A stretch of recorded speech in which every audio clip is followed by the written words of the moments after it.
বাচ্চা পড়ে গেছে। তো বাচ্চা পথ শিশু, ওদেরকে প্রায়ই দেখবেন এখানে বসা থাকে, ওরা বিভিন্ন নেশা জাতীয় জিনিস খায়, তারপর নিজেদের ভিতরে মারামারি করে, কান্নাকাটি করে। দুঃখজনক, অত্যন্ত দুঃখজনক। প্রায় আমি দেখি এখানে আমাদের কতগুলো ইসে আছে, ওটার ভিতরে বসে কান্নাকাটি করে। কালকের ঘটনাটা আমি জানতে পেরেছি, আমার সুপারভাইজার জানিয়েছেন, পুলিশ জানিয়েছেন, স্থানীয় পুলিশ, যে বাচ্চাটা পড়ে গেছে ওখান থেকে। এই অভিযোগের প্রেক্ষিতে আমরা এই অভিযানের জন্য বিভিন্ন জায়গায় ফোন করেছি, ওরা ওই ফোনে সাড়া দিয়ে এসছে। কালকে অভিযান চালিয়েছে, আজকে সকাল 7টা থেকে আবার অভিযান চালিয়েছে। এখনও বাচ্চা, যেটুকুন পানি, আমি যেহেতু লেক দেখভাল করি, ওইটুকুন পানিতে বাচ্চা ডুবে থাকলেও উঠানোর সম্ভাবনা আছে। আরেকটা কষ্ট হচ্ছে ডুবুরিদের, যেটা হলো যে এখানে বিভিন্ন, আমরা পরিষ্কার করছি, আশেপাশের যারা নেবারহুডের আছেন ওনারা এনে রাতে ময়লাগুলো ফেলেন, বর্জ্য ফেলেন। যে বর্জ্য ফেলার কারণে পানিটাও নোংরা, ডুবুরিরা খুব বেশিক্ষণ কাজ করতে পারছেন না, শ্বাসের কষ্ট হচ্ছে। আমার ক্লিনার যারা আছে ওদেরকেও দেখবেন যে আমরা গামবুট এগুলো পরিয়ে বিভিন্ন প্রোটেকশন দিয়ে দিয়ে পার থেকে পরিষ্কার করাই। পানিটা অত্যন্ত নোংরা, বিভিন্ন সোয়ারেজ কানেকশন আছে, বিভিন্ন জন বিভিন্ন ময়লা ফেলে যাচ্ছে, এগুলো বাসার নির্মাণাদি, পুরানো ফার্নিচার এরকমও থাকে।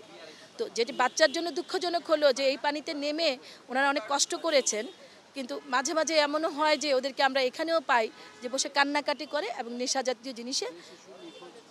জি, কেউ এখন পর্যন্ত সাড়া দেননি, কেউ আসেননি, কেউ দাবিও করছেন না। আমি পাঠিয়েছিলাম করাইলে যে কেউ আছে কি না, যে জানে কি না, আমাদের লোক আছে সুপারভাইজার, বললো যে ম্যাডাম কেউ আমাদের কাছে এখনও কিছু দাবি করেননি। সেক্ষেত্রে ফায়ার ব্রিগেড আপাততর জন্য বলে গেছেন আমাকে যে ম্যাডাম আমরা আপাতত স্থগিত করলাম, আর পরবর্তী যেটা আছে কেউ যদি দাবি করে ওনাদেরকে জানালে ওনারা এসে আবার এটা চালাবেন অভিযান।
আমি কি দাঁড়াবো?